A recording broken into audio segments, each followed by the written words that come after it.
बिहार चुनाव के नतीजों ने पूरे देश को चौंका दिया और इससे भी ज़्यादा चौंकाने वाली बात यह है कि चुनाव के बाद अब तक तेजस्वी यादव ने कोई भी इंटरव्यू नहीं दिया, कोई भी बयान नहीं दिया, मगर अब तेजस्वी यादव का एक खास इंटरव्यू सामने आया है। हाल ही में बिहार में ऐसा चुनावी नतीजा आया जिससे पूरा देश चौंक गया। 75 सीटों वाली आरजेडी सीधे गिरकर 25 सीटों पर आ गई। लोग पूछने लगे ये क्या हुआ, कैसे हुआ और क्यों हुआ। इन्हीं सवालों के जवाब तलाशने के लिए मशहूर वकील कपिल सिब्बल ने बातचीत की तेजस्वी यादव से और इस बातचीत में ऐसे अहम सवाल उठे जिनके जवाब बिहार की राजनीतिक भविष्य को समझने में बेहद जरूरी है। कपिल सिब्बल ने तेजस्वी यादव से सीधा सवाल किया, आखिर ऐसा क्यों हुआ। कपिल सिब्बल ने पूछा कि 75 से 25 सीटें कैसे आ गई। तेजस्वी का पहला जवाब साफ था, ये बात बिहार की जनता भी डाइजेस्ट नहीं कर पा रही। यहाँ तक कि जो एनडीए के नेता जीत कर आए हैं उन्हें भी भरोसा नहीं हो रहा कि वो कैसे जीत गए।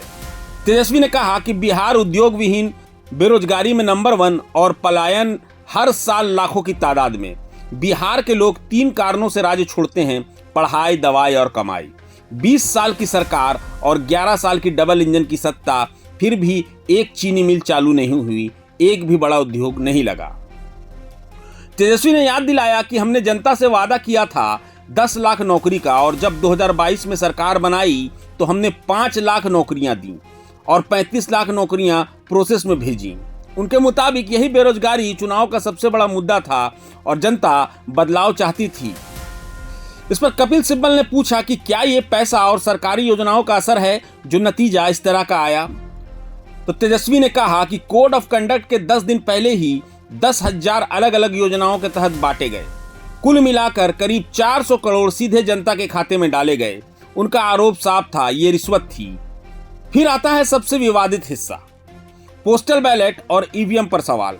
तेजस्वी का जवाब था कि पोस्टल बैलेट यानी सरकारी कर्मचारियों के वोट, उनमें 143 सीटों पर महागठबंधन आगे था, लेकिन ईवीएम में नतीजा उल्टा निकला।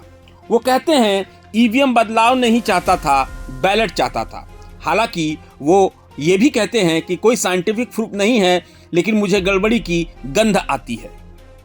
इस दौरान कपिल सिब्बल ने भी एक अहम सवाल किया कि 4 राज्यों में 3 से 6% तक ही वोट बढ़े, लेकिन बिहार में एक ही चुनाव में 15.6% वोट बढ़ गए। इतना बढ़ना अस्वाभाविक है। तेजस्वी कहते हैं कि ये वोट बढ़ना नहीं, मशीन बढ़ना था। अधिक बूथ बनाइए, अधिक मशीन लगाइए और वहीं खेल हुआ।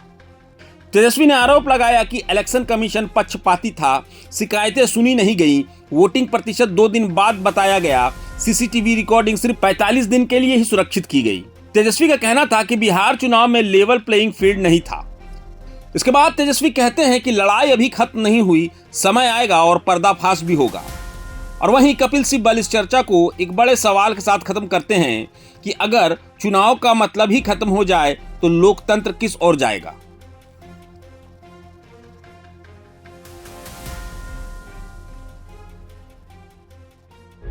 प्रभातखबर.com, विश्वास वही, रफ्तार नहीं।